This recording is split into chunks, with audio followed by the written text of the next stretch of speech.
안녕하십니까? 제 이야기를 들어주시는 여러분께 고개 숙여 인사부터 드립니다. 저는 벌써 인생을 60년 이상을 살아온 여자로 제 기구하고 고달픈 인생 이야기 한번 시원하게 털어보고 싶어 이 자리를 빌리게 되었습니다. 인생은 짧게 보면 비극, 길게 보면 희극이라더니 제 인생이 딱 그렇더군요. 항상 내일이 오지 않았으면 했는데 막상 60년을 살아보니 또 다른 모습이더이다. 제 이야기도 아마 똑같을 것 같습니다만 한자 한자 써내려가면서 제 울분과 제 상심, 제 상처까지 전부 내려놓으려고 하니 부디 끝까지 함께 해주시면 감사하겠습니다. 그럼 지금부터 저의 비극이자 지나보니 희극이었던 이야기를 시작해 보도록 하겠습니다. 저는 아주 가난한 시골 촌동네, 진짜로 이런데 사람이 살 수 있나 싶을 정도로 낙후된 촌동네에서 태어난 촌년입니다.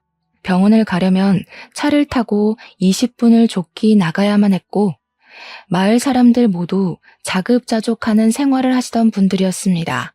전기는 겨우겨우 들어오게 되었지만 도시가스 같은 건 당연히 상상도 할 수 없는 동네였고 LPG 가스를 쓰고 있었습니다.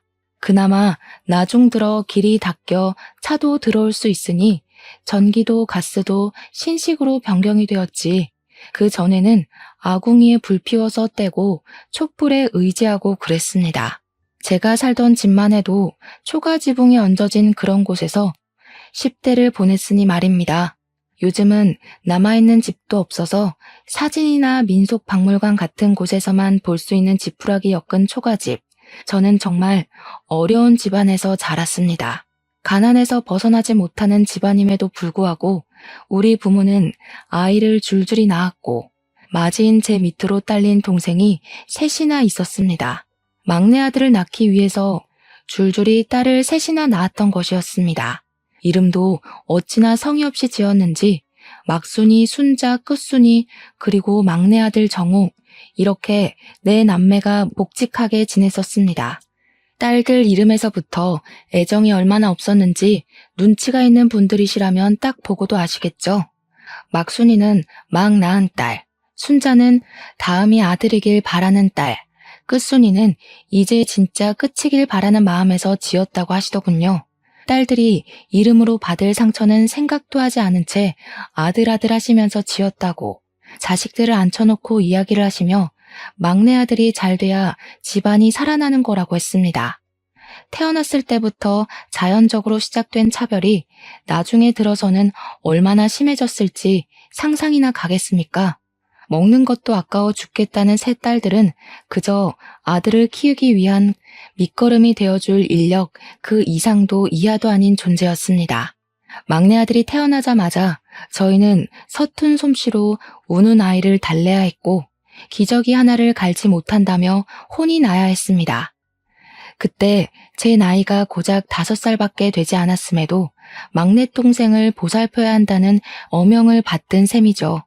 저를 비롯한 동생들은 초등학교도 제대로 졸업하지 못한 채로 밭일을 나가야 했고 강원도 총구석답게 감자를 캐야 했습니다. 철이 되면 고사리를 캐기 위한 산을 뒤지고 더덕을 캐다가 삼이라도 발견하는 날에는 밭일에서 제외되고 저녁으로는 귀한 계란 프라이를 먹을 수 있었습니다. 평소에 막내 아들에게만 우리가 모은 쌈짓돈으로 산 고기 반찬을 주었고 저희들에게는 고기를 사면서 공짜로 얻어온 힘줄을 삶아주셨습니다. 얼마나 구차하게 살았는지 나열하자면 끝도 없고 그 어떤 불운한 사람과 비교해도 저를 이길 사람이 없을 거라 자부를 하죠.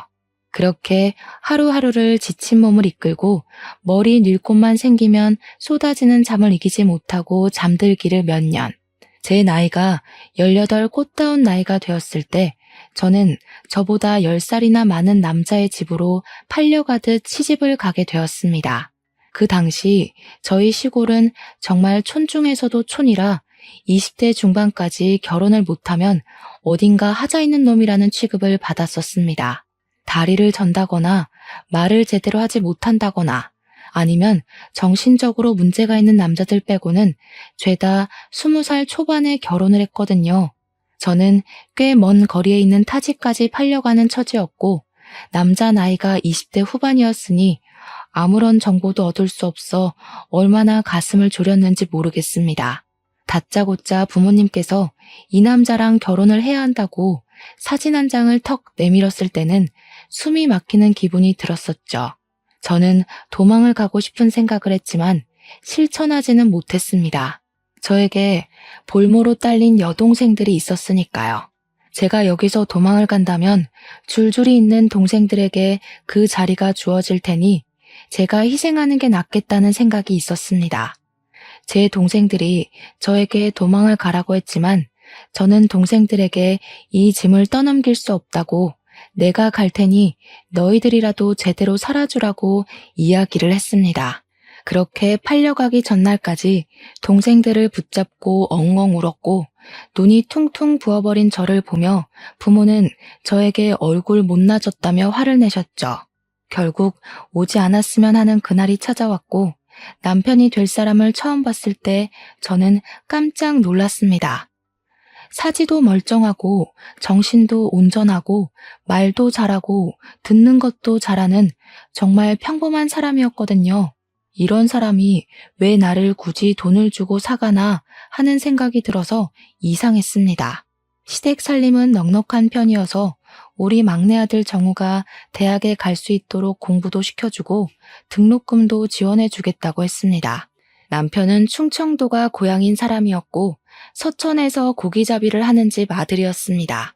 어떻게 물어물어 이 시골에 있는 저를 점치고 갔는지는 모르겠지만 아무것도 모르는 상태로 저는 시집을 가게 되었습니다.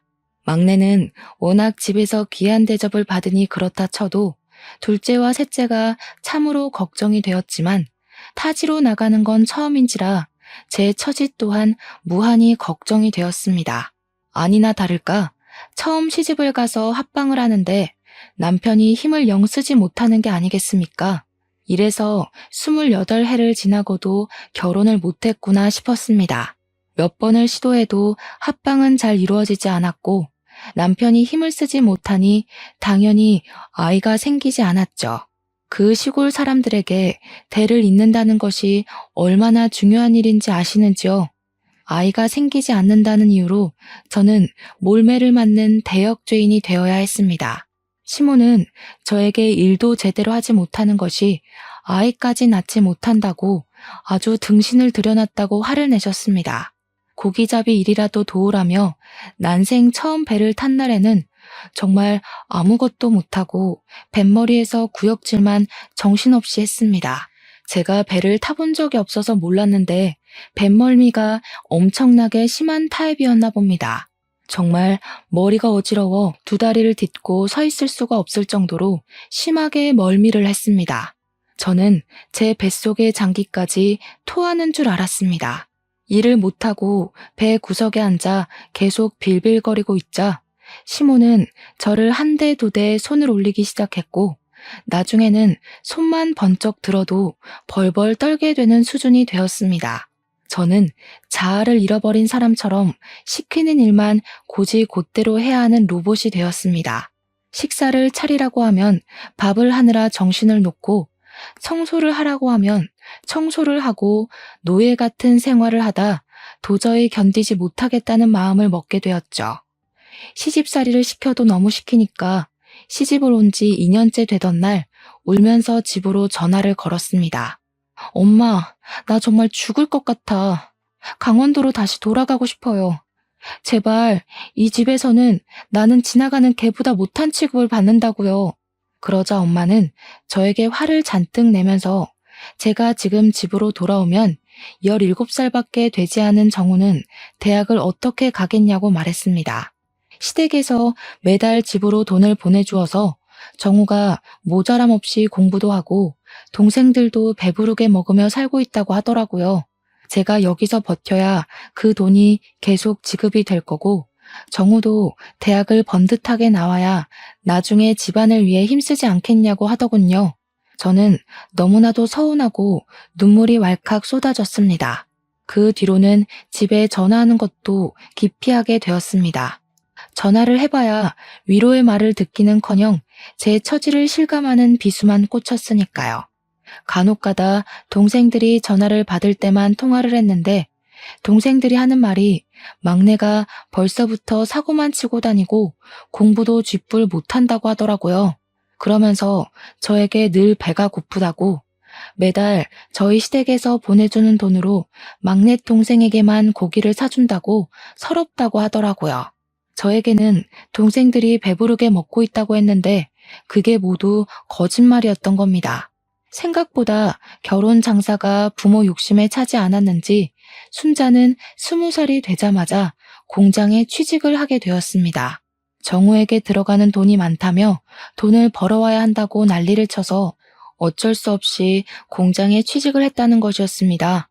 아직 나이가 되지 않아 공장에 들어갈 수 없는 끝순이는 여전히 남의 집 밭일을 도우면서 하루를 보내고 있다고 하더라고요. 정말 제 억장이 다 무너지는 듯 했습니다. 제 처지가 너무 한탄스럽다 이야기하고 싶어서 전화를 걸었지만 동생들의 삶도 만만치 않더군요. 저는 결국 동생들에게 언니는 잘 지내고 있으니 너희는 조금만 버티다가 도망이라도 가라고 언지를 주었습니다. 저는 시댁에서 온갖 구박을 다 당하며 살고 있었지만 제 슬픔을 동생들에게 굳이 티내지 않았습니다. 그러던 어느 날 운명처럼 사건이 생기게 되었습니다. 고기잡이를 나갔던 시부모 둘이 사고를 당하게 된 것이었습니다.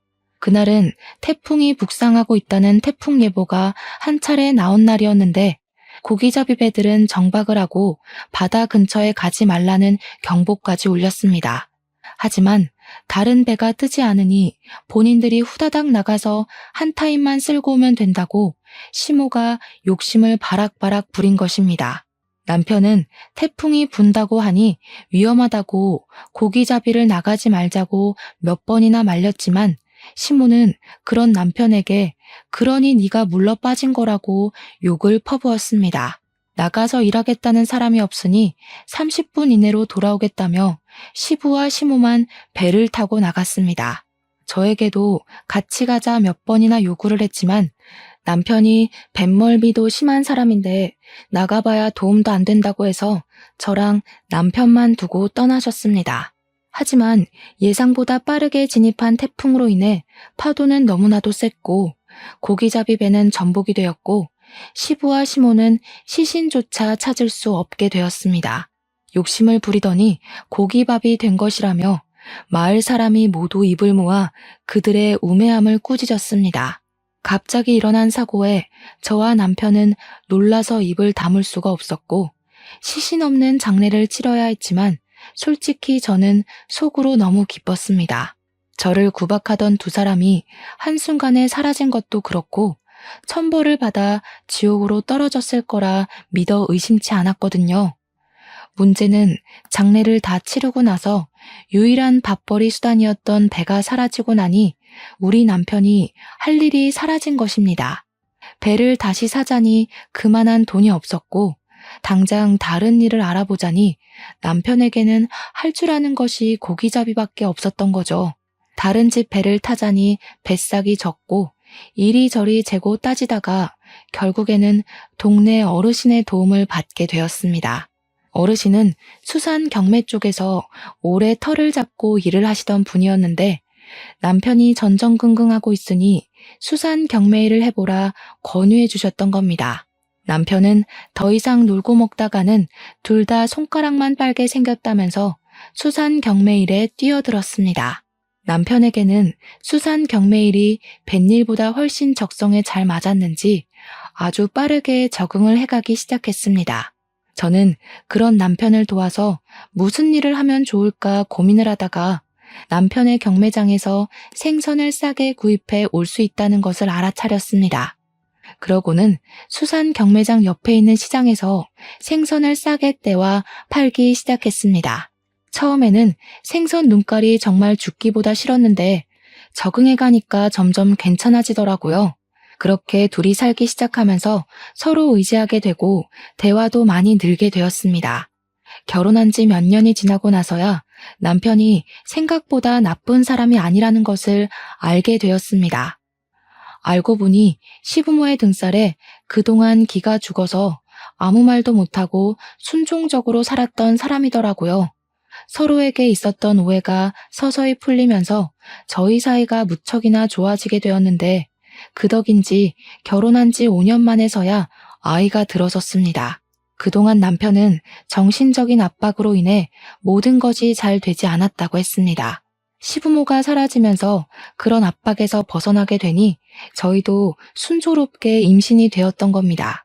제 나이 23살에 임신을 했고 24살에 떡두꺼비 같은 아들을 낳았는데 남편이 아이를 보자마자 눈물을 뚝뚝 흘리면서 시부모 생각이 절로 난다는 겁니다.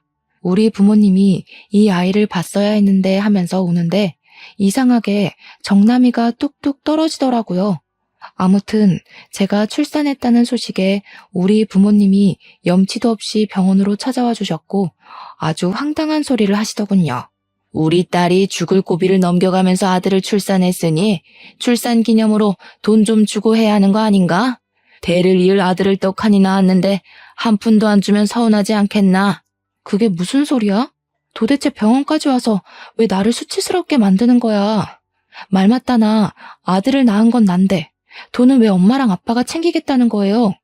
그런 소리 하지 말고 조용히 가세요. 이게 어디 지 부모한테 눈을 바락바락 뜨고 덤벼? 너 낳아준 게 누구야? 나야 나. 나 아니었으면 네가 태어나기나 했겠어? 이런 아들을 낳을 수나 있었겠어? 이게 다 엄마랑 아빠가 너 잘 낳아서 아들도 낳고 한 거 아니야. 돈을 주지 않으면 내 딸이랑 내 딸이 낳은 손주까지 강원도로 데리고 가겠네. 도대체 나한테 왜 그래요?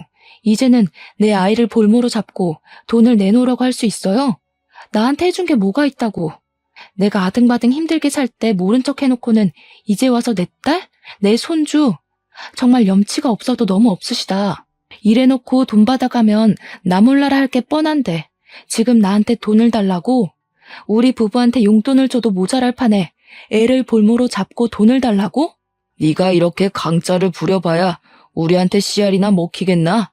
장서방, 우리가 손주 데려다가 키울 테니 돈 마련되면 보내도록 해. 우리가 못할 줄 알고? 내 핏줄 섞인 손주인데 우리가 애 데리고 갈 수도 있지. 돈 준비해 당장. 그러더니 포대기에 쌓인 아이를 냅다 들고 병실 밖으로 나가는 게 아니겠습니까? 저는 아이를 출산한 지 얼마 되지 않아 뛰어서 그들을 잡을 수가 없었고 멍하니 서 있는 남편에게 당장 가서 아이를 데리고 오라고 소리쳤습니다. 남편은 그제야 헐레벌떡 장인어른 장모님 하면서 저희 부모의 뒤를 쫓기 시작했지만 어찌나 발이 빠르던지 이미 건물 밖으로 나가고 없더군요. 어떻게 눈을 뜨고 아이를 바로 앞에서 빼앗길 수 있는지, 아니 고작 돈 몇 푼에 눈이 멀어서 손주를 그렇게 납치할 수가 있는 건지 어이가 없었습니다. 정말 화가 나서 저는 간호사 선생님에게 아이가 납치되었다고 빨리 경찰에 신고를 해달라고 말씀을 드렸고 간호사 선생님도 놀래서 신고를 해주셨습니다. 저는 초조하게 남편이 돌아오기만을 기다렸는데 출동한 경찰이 저에게 아주 충격적인 소식을 전해주었습니다. 경찰차가 출동을 했고 병원으로 달려오는 중 사거리에서 웬 남자가 차에 치였는데 그 앞에 아이를 안고 있는 노부부가 있더랍니다. 경찰이 왠지 신고 접수가 되었던 아이 납치 사건의 용의자라 생각이 되어서 부모를 경찰차에 태워 경찰서로 데리고 갔다고 했어요. 그러면서 아이를 데리고 왔더라고요. 포대기에 쌓인 아이는 우리 아이가 틀림없었습니다. 그렇다면 차에 치인 남자는 바로 제 남편이지 않겠습니까? 너무 놀라서 차에 치인 남자는 어떻게 되었냐고 물어보니 고개를 푹 숙이더라고요. 남편이 횡단보도 신호가 끝나갈 무렵 납치 용의자를 쫓기 위해 무단 횡단을 하다가 차에 치여서 지금 이 병원 응급실로 이송이 되었지만 사망을 했다고 하는 겁니다. 현장에서 즉사를 한 것 같다고 설명을 하는데 도무지 이게 꿈인지 현실인지 구분이 가질 않더라고요. 몇 번을 경찰을 붙잡고 지금 제 남편이 죽었다는 게 사실이냐고 물었는데 경찰은 계속해서 고개만 푹 숙이고 죄송합니다. 고인의 명복을 빕니다만 반복했습니다. 가족이라는 이유로 우리 부모는 풀려나게 되었고 아무런 처벌도 받지 않았습니다. 남편이 무단 횡단을 하다 사고를 당한 것이므로 남편의 죽음에 대한 죗값은 아무도 치르지 않았습니다. 갓 태어난 아기를 안고 엉금엉금 기어 장례식장을 내내 지키고 있는데 정말 꿈 같아서 눈물 한 방울이 나오지 않더군요. 장례식장에 뻔뻔하게 나타난 부모라는 사람들은 미안하다는 말 한마디 없이 국화꽃 하나 올리고는 사라지더라고요. 정말 천벌받아 마땅한 인간들이라는 생각이 머릿속에서 떠나지 않았습니다. 저는 졸지에 과부가 되고 남편의 장례식을 아픈 몸으로 끝마치게 되었죠. 그래도 최근에는 사이가 참 좋았었는데 참 서글퍼지더군요. 아무리 시집살이를 당하는 동안 제 편 한 번 들어준 적 없는 무심한 놈이었다지만 시부모가 돌아가신 이후에는 사이가 달라져 정이 붙었나 봅니다. 그렇게 원하던 아들까지 낳았는데 우리 아들 커가는 것 한번 지켜보지 못하고 이리 허무하게 떠날 줄 알았겠습니까? 남편을 바다에 뿌려주고 나서야 빈자리가 실감났고 우리 아들을 어떻게 키워야 할지 참으로 막막했습니다. 서러운 와중에 우리 부모가 다시 나타나서는 애까지 데리고 어디 가서 뭐 해 먹고 살 거냐며 본가로 들어오라고 막무가내로 굴었습니다. 저는 아무런 힘이 남아있지 않은 상태였기에 그대로 끌려서 강원도에 틀어박히게 되었죠. 본가에 가서 딱 3일간 죽은 사람처럼 지내고 있으니 저에게 삿대질을 하며 정신 차리라고 돈을 벌어오라고 화를 냈습니다. 갓난아기를 업어 키우기도 모자란 시간에 돈을 벌어오라고 하루 종일 난리를 쳐대니 매일매일 지옥이 따로 없었습니다. 제가 서천에서 지내는 동안 둘째와 셋째마저 팔려가듯 시집을 가게 되었더라고요. 그들에게서 받은 돈으로 막내 아들 정우의 뒷바라지를 하고 있었는데 이놈이 대가리도 나쁜지 대학 시험에서 낙방을 하고 있었습니다. 재수를 한다, 삼수를 한다 하며 집안에 있던 돈은 다 털어가더니 결국에는 계속된 실패에 술독에 빠져 살고 있더라고요. 우리 부모는 그때에도 정신을 차리지 못하고 술을 퍼먹는 아들의 술값을 대주고 있었습니다. 저는 결국 이 집안의 생계를 책임져야만 했고 우리 아들에게 먹일 분유값이 필요했기에 매일같이 밭일을 나가 하루 일당을 벌어오게 되었습니다. 아기가 차라리 조금만 더 컸어도 공장에 취직이라도 할 텐데 아직 너무 아기라 떼어놓고 10시간씩 일을 하는 건 무리였습니다. 그렇게 악착같이 버텨가며 1년을 보내고 우리 아들이 돌이 되었을 무렵 정우는 4번째 대학 입학시험에서 낙방을 했습니다. 그러자 그렇게 믿어 의심치 않던 우리 부모도 정우에게 막말을 쏟아부으며 탓을 하더라고요. 에라이 돌대가리야. 여태까지 너 공부시킨다고 쏟아부은 돈이 얼마인 줄 알아? 그 돈이었으면 우리 아파트 샀다. 다 썩어 빠진 집에 살면서 네 뒷바라지를 그렇게 했으면 떡하니 대학 붙어서 의사가 되어야지. 허구한 날 술만 처먹고 공부는 하지도 않고. 그래서 어떻게 의사가 돼서 우리를 호강시켜줄 셈이냐? 그 말에 동생은 엄청나게 화를 내며 집안을 뒤집어 엎기 시작했습니다. 정말 고래고래 소리를 지르며 집안 집기를 다 던지는 바람에 우리 아기가 깨서 엉엉 울기 시작했죠. 내가 언제 의사가 되겠다고 했어? 그게 다 엄마 아빠 욕심이었지. 나는 그냥 대충 살다 대충 죽으려고 했다고. 그리고 술값 대준 게 언젠데? 언제는 나보고 스트레스 풀 겸 술이나 마시라더니 왜 이제 와서 딴소리야? 내가 언제 의사한다고 했어? 그리고 애새끼는 왜 이렇게 울어대는 거야? 정신사납게. 이딴 집구석에서 공부를 하라고? 퍽이나 되겠다. 우리 아이가 엉엉 우니 부모도 정우도 애 때문에 정신사납다며 화를 냈고 저는 그 밤늦은 시간에 아이를 업고 밖으로 나왔습니다.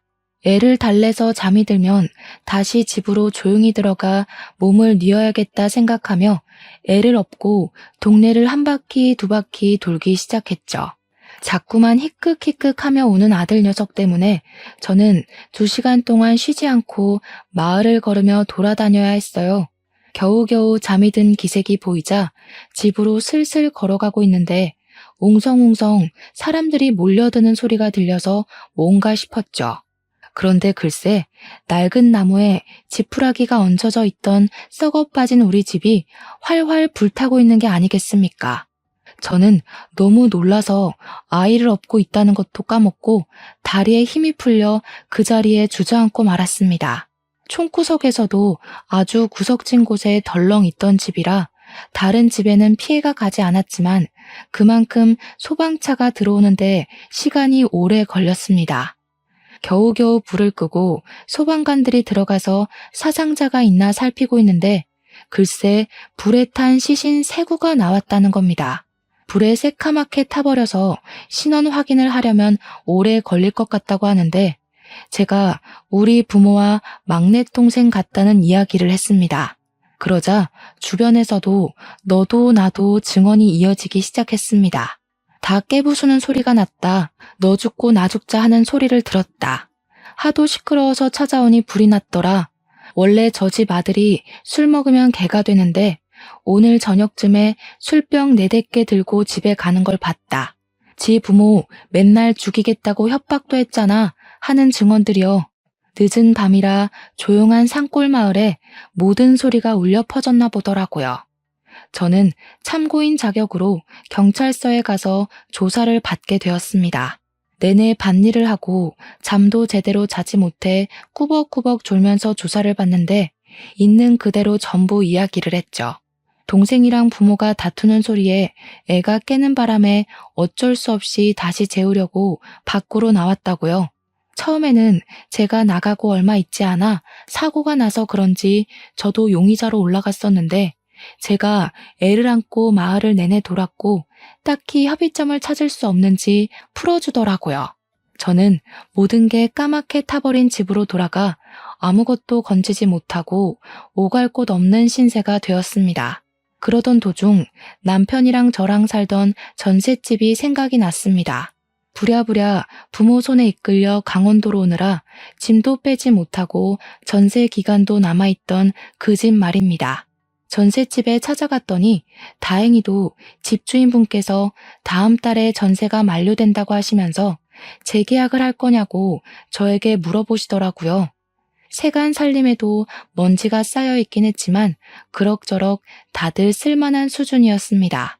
하지만 남편이 죽고 난 빈자리가 꽤 크게 느껴졌기에 그 집에서 아들과 둘이 산다는 것은 마음이 편치 않더라고요. 전세를 연장하지 않기로 했고 저는 그 돈으로 아들과 둘이 살만한 적당한 집을 구할 수 있었습니다. 은행에 가서 이것저것 정리하고 이사 준비를 다 한 뒤 아들과 새 집에 들어가서 어떻게 살아야 하나, 뭘 해야 하나 막막해하던 순간 모르는 번호로 전화가 걸려오더군요. 우리 부모의 사망보험금을 수령하라는 전화였습니다. 수익자가 막내 동생 이름으로 되어 있었는데 막내 동생까지 같이 하늘로 가버렸으니 남은 가족이 수령을 해야 한다는 이야기를 들었습니다. 저는 시집간 2 동생들과도 겨우겨우 연락이 닿았고 부모님의 사망보험금을 수령해서 동생들과 정확히 3등분으로 나눴습니다. 그렇게 나누고 나니 수중에 3천만 원 정도 되는 거액이 생기더라고요. 처음부터 끝까지 도움이 안 된 부모였지만 죽고 나서 돈이라도 챙겨주니 감사하더군요. 동생들과 돈을 나누며 우리 부모는 천벌 받은 거라고 아들이랑 같이 하늘나라에 가서 오순도순 살라며 낄낄거리고 헤어졌습니다. 그렇게 예상하지 못했던 보험금을 수령하고 나니 우리 남편의 사망보험금은 없었나? 하는 생각이 들어서 이리저리 보험회사를 돌며 알아보게 되었습니다. 그런데 글쎄 우리 남편의 사망보험금은 물론이거니와 시부모의 사망보험금에 배에 들어있던 보험까지 있었던 게 아니겠습니까? 저는 순식간에 목돈이 생겨버렸고 아들을 키우는데 부족함이 없는 재산이 생기게 되었습니다. 저를 괴롭히던 모든 것들에게서 불을 얻게 되고 이게 꿈인지 생시인지 통장에 찍힌 돈을 보면서 눈만 껌뻑거렸습니다. 저는 이 돈을 허튼 데 쓰지 않고 아들을 위해서 쓰기로 결심을 했습니다. 그 뒤로 저는 서천에 완전히 자리를 잡고는 할 줄 아는 일이 생선 손질을 해서 파는 일이었기에 그 일에 집중을 하며 살았습니다. 그런데 이상하게 수산시장에서 같이 생선을 파는 상인들이 저를 하나둘 피하는 듯한 느낌이 들었습니다. 처음에는 제가 다시 돌아와 자리를 잡기 전이라 경쟁 상대로 봐서 그런가 보다 하고 넘겼는데 시간이 지날수록 따돌림이 심해지는 것 같았습니다. 알고 보니 상인들 사이에서 제 팔자가 드세도 너무나도 드센 여자라고 소문이 퍼지기 시작해서 저를 피해 다녔다는 걸 알게 되었습니다. 저 여자 말이야. 생긴 건 조용조용하게 생겨서 팔자가 드세도 굉장하게 드세다면서 시부모도 죽고 남편도 사고로 가버리고 거기다가 지 부모의 동생까지 불타 죽었다던데? 그러니까 말이야. 시부모는 물에 빠져 죽고 남편은 교통사고로 죽어 지 부모는 불타 죽어. 아주 삼박자 제대로지 뭐야? 저렇게 기구하고 드센 팔자랑은 가까이 가면 기빨려서 안 되는 거 알지? 또 어찌 알아? 우리까지 큰일 날지. 그런 이야기가 돌고 돌아 결국에는 제 귀에까지 들어오게 된 것이었습니다. 저는 제 아들을 데리고 생선 장사를 하고 있었는데 우리 아들이 그 말을 들을까 무섭기도 하고 화도 나고 했습니다. 결국에는 저를 앞에 두고서 속닥속닥 들리게 말을 하는 상인들에게 버럭 화를 냈습니다. 나에 대한 뒷말을 왜 그렇게들 하고 다니는 겁니까? 누가 들으면 제가 물에 빠뜨리고 사고 내고 불 지른 줄 알겠소. 저는 그때부터 아들을 지켜내겠다는 엄마의 마음으로 상인들을 피하지 않고 맞서 싸우기 시작했습니다. 그들은 무리지어 다녔고 저는 혼자 싸워야 했기에 자연스럽게 저는 수산시장에 고립된 여자가 되어버렸습니다. 저에게 손가락질을 하며 저렇게 기가 세니 주위에 나만 아는 사람이 없다고 하더라고요. 무슨 소리까지 들었는지 아십니까? 다들 그렇게 죽었으니 이제 하나 남은 자기 아들은 목매고 죽겠네 하더라고요. 그 말을 듣고 참을 수 있는 엄마가 있을까요? 아니, 참으면 그게 병신이지 사람이겠습니까? 저는 그 말을 한 상인에게 생선 내장을 던지면서 바락바락 화를 냈습니다. 그러고는 더 이상 이런 모욕을 견디며 일을 할 자신이 없어서 가게를 접어버렸습니다. 그 뒤로는 서천 어디를 가도 저를 손가락질한다는 듯한 기분이 들어서 아들을 데리고 머나먼 부산으로 이사를 오게 되었습니다. 그렇게 부산에 정착을 하고 20년이 넘는 세월을 보냈고 아들은 당당하게 부산에 있는 회사에 취업까지 하게 되었습니다. 저는 부산에서 작은 국밥집을 차려서 장사를 하고 있었습니다. 아들은 부산에 있는 대기업 공장에서 일을 하고 있었고요. 우리 모자가 살기에 모자람이 없었고 아들이 장가만 가주면 제 인생의 큰일은 모두 치르는 거구나 하고 생각을 하고 있었죠. 저의 노후는 돌아가서 시부모와 부모, 남편의 보험금으로 전부 준비를 마친 뒤였으니까요. 그러던 어느 날 우리 국밥집에 정말 꾀지지한 여자가 들어와서는 꼬깃꼬깃 2,000원을 내밀고 공깃밥 한 개에 국물 1,000원어치만 주면 안 되겠냐고 하더라고요. 행색이 거지 같아 보였는데 거지라고 하기엔 너무 젊은 여자라 좀 이상하긴 했습니다. 여자가 불쌍하고 애처로워 보이니 제 젊은 시절 고생했던 기억이 문득 떠오르더라고요. 저는 원래 제가 가장 불쌍하고 불우한 사람이라 생각하며 살았기에 그런 사람들을 봐도 도우려는 마음을 가지지 않았습니다. 근데 이상하게 마음이 쓰이더라고요. 그래서 일단 아가씨 이리 와서 좀 앉아봐. 밥 줄게 하고는 고봉밥을 떠서 국밥 한 그릇을 말아주었습니다. 고맙습니다 하고 작게 말을 하더니 허겁지겁 먹기 시작하는데 잘 먹어도 너무 잘 먹더라고요. 일주일을 굶어도 저렇게는 안 먹겠다 싶을 정도로 말이죠. 저는 아가씨에게 배고프면 밥 더 줄 테니까 천천히 먹으라고 했습니다. 그러니 제 눈치를 힐끗 보면서 천천히 밥을 먹기 시작하는데 어딘가에 쫓기는 사람처럼 보여 마음이 아팠습니다. 밥을 다 먹고 나더니 2,000원을 내밀면서 잘 먹었습니다 하더라고요. 그런데 다 구겨진 그 2,000원이 전 재산으로 보였는데 제가 어떻게 그 돈을 받을 수가 있겠습니까? 저는 그 돈을 다시 아가씨 주머니에 넣어주면서 됐다고 사정이 딱해 보여서 밥 한 그릇 말아준 거라고 했습니다. 그러니까 그 아가씨가 갑자기 눈물을 뚝뚝 흘리면서 나중에 꼭 갚겠다고 정말 감사하다고 하는 겁니다. 순간 느낌이 싹 들어오는데 이상하게 이대로 그냥 보내면 안 될 것 같더라고요. 아가씨, 혹시 어디 일할 곳 있어? 아니요. 그러면 혹시 우리 가게에 직원 하나 구해보려고 하는데 아가씨가 일해볼래? 내가 월급은 많이 못 줘도 밥은 꼬박꼬박 줄 수 있어. 당장 어디 일할 데 없고 갈 데 없으면 우리 가게에서 한번 일해봐. 그러니까 조심스럽게 정말 자기가 이곳에서 일을 해도 되겠냐고 묻더라고요. 당연히 된다고 마침 잘 됐다고 했습니다. 그러고는 그 아가씨 손에 5천 원을 쥐어주면서 그 꼴로는 왔던 손님도 나가게 생겼으니 일단 목욕탕에 가서 씻고 오라고 했습니다. 5천 원을 들고 도망을 간다면 그냥 거지한테 적선한 셈 치자 하고 마음을 먹었는데 한 3시간이 지나니까 뽀얗게 씻고 나타났더라고요. 하지만 갈아입을 옷이 없었는지 그 더러운 옷을 그대로 입고 온 게 아니겠습니까? 내가 여벌옷이라도 챙겨줬어야 했는데 정신이 없었네. 저희 가게에는 제가 아침부터 일찍 나와 육수를 우려내고 쉴 공간이 필요해서 마련해둔 작은 쪽방이 하나 있었습니다. 거기에 옷까지 몇 벌을 두고 땀이 나면 갈아입고 했었는데 그 옷이 생각이 나서 아가씨에게 하나 건네주었죠.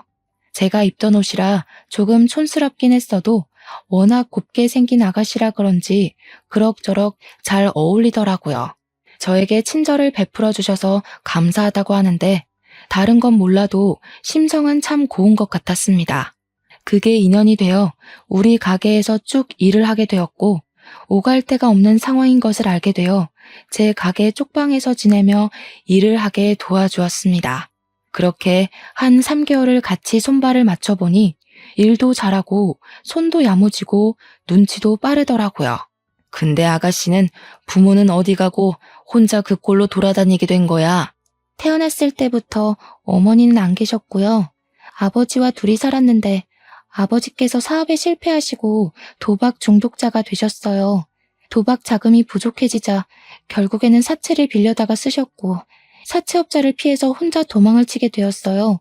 제가 집에 있었는데 저를 납치해서 술집에 팔아버리겠다, 장기를 팔아버리겠다 하는 이야기를 듣게 되었거든요. 아이고, 고생 많았네. 그러면 사채업자는 따돌린 거야?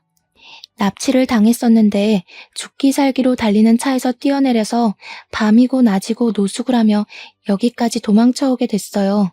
제 고향이 원래 경주였거든요. 일단은 여기까지 숨어들었으니 못 찾을 것 같긴 해요. 그 사정을 전부 듣는데 우리 부모 생각이 나면서 속이 터지더라고요. 저는 어떻게든 아가씨에게 도움을 주고 싶어서 우리 국밥집 단골 변호사한테 물어보니까 그런 빚은 상속을 포기하면 된다고 하더라고요. 원래 부모의 빚을 자식이 갚을 의무가 없다고 하길래 저희는 당당하게 나가기로 했습니다. 며칠의 시간이 더 흐르고 우리 아들이 평일에 연차를 냈다고 하면서 배가 고프다며 국밥집에 찾아왔다가 일을 하는 아가씨를 보고 한눈에 반하게 된 것입니다. 이놈의 자식이 제가 도와주라 할 때는 피곤해서 못하겠다고 한 번을 안 오더니만 퇴근하면 와서 설거지를 돕질 않나, 스스로 나서서 바닥 청소를 하질 않나, 아주 계산대 앞에 서서 아가씨가 일하는 걸 빤히 지켜보고 있더라고요. 제가 봤을 때는 아주 생쇼였죠. 제가 기가 차서 제가 가게 문을 닫으면 아가씨가 쪽방에서 잠을 자니 밖에 걸쇠는 따로 닫지 않았어요. 혹시 아가씨가 밖에 나가야 할 일이 생길지 모르니까요. 집에 가자고 아들을 불러내니 가게에서 한잔하면 안 되냐고 슬쩍 눈치를 보길래 혀를 끌끌 찼죠. 아가씨 같이 한잔하자 하면서 셋이 술판을 벌였는데 뭐가 그리 궁금한 게 많은지 아들이 아가씨한테 이거저거 막 물어보더라고요. 부담스러울 수도 있을 텐데 했는데 아가씨도 우리 아들한테 관심이 있긴 한 건지 곧잘 대답을 하더라고요. 늙은이가 빠져줘야 할 일이 생겨도 생기겠다 싶어서 너네 둘이 마실 만큼 잘 마시고 문단속 잘하고 내일 보자 하고는 집으로 돌아왔습니다. 근데 참 일은 예상치 못할 때 터지더라고요. 몇 개월간 아가씨를 추적했던 사채업자가 가게를 어찌 찾았는지 그날 딱 들이닥친 겁니다. 제가 돌아온 줄 알고 아들이 문을 열었는데 사채업자가 떡하니 들어와서는 아가씨를 끌고 가려고 한 거죠. 막으려던 아들이 밀려서 넘어졌고 벽에 부딪히면서 글쎄 가벼운 뇌진탕 증세가 찾아온 겁니다. 건너편에서 24시간 국수 장사를 하던 국수집에서 바로 경찰에 신고를 해줬고 근처에 있던 경찰이 바로 출동을 해서 다행히 현장에서 바로 사채업자가 체포되었습니다. 아가씨가 끌려가지 않겠다고 길거리에서 내내 반항을 한 덕에 시간을 끌었던 덕에 경찰이 출동할 때까지 버틸 수 있었던 거였습니다. 제가 자다가 연락을 받고 벌떡 일어나서 경찰서에 갔더니 아가씨 얼굴이 아주 말이 아니더군요. 놀래서 바로 밤늦은 시간인데도 불구하고 단골 변호사에게 전화를 걸었고 아침이 밝자마자 경찰서에 와서 일을 해결해 주시기로 했습니다. 저는 아들이 실려갔다는 병원으로 자리를 옮겼고 처치를 다 받은 아들이 자기는 멀쩡하다고 하더라고요. 가벼운 뇌진탕이라 며칠 머리가 울릴 수는 있는데 다른 곳에 이상은 없다고 퇴원해도 된다고 하길래 아들과 집으로 돌아왔습니다. 우리 아들까지 잘못됐으면 정말 상상도 하고 싶지 않았습니다. 아들이랑 같이 경찰서에 가니 사건 조사가 거의 끝난 것 같더라고요. 사채업자는 불법적인 일을 수도 없이 벌인 나쁜 놈이었고 심지어 아가씨네 아버지까지 볼모로 잡고 있었습니다. 합의할 거냐고 묻는데 법대로 처리해달라고 강경하게 대응을 했습니다. 나중에 그 아버지란 작자도 풀려나서 아가씨를 염치도 없게 찾아왔는데 아가씨가 아주 강경하게 말을 하더라고요. 당신을 가족이라고 생각하지 않기로 했어요. 저는 도대체 무슨 죄가 있어서 이런 일을 당해야 해요? 계속해서 도박을 하던 술을 마시던 이제 우리는 남처럼 지내요. 연락도 하지 마시고 조용히 살다 조용히 죽으시라고요. 저한테 피해 오지 않게 해주시고 앞으로 절대로 저 찾아오지 마세요. 아버지란 작자가 양심은 있는지 그 길로 뒤도 돌아보지 않고 떠나더군요.